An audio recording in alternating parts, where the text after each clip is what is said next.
بخير هاتنا ديسا نامم فرحده از به اصل خو از مردینمه خلکی مردینمه دیامن مشیه ام سرحدینه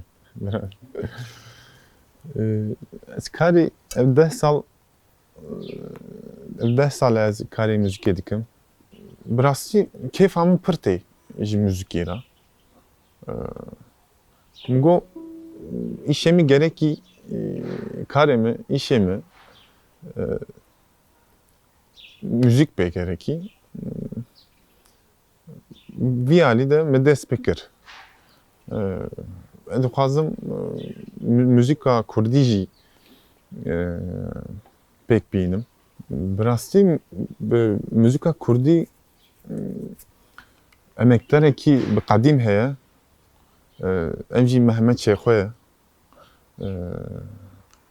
Keyfa min gelek ji Mehmet Şeyxo retî. Amora min pêşî tembûr bû.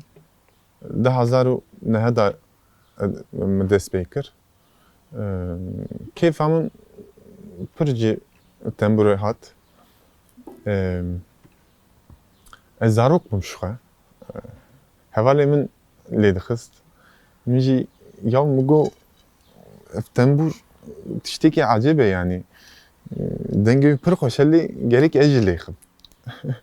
Min wisa dest pê kir. Dûra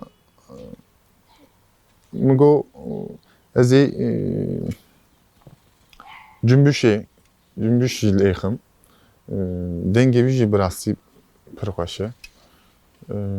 Dûra min got ya ez dikarim cümbüş lê xim. Dengê kemanê jî pir xweş e, gelek xweş e. Min got ez ê keman jî lê xim. Müzik di jiyana min de tiştekî gelek qedîm e.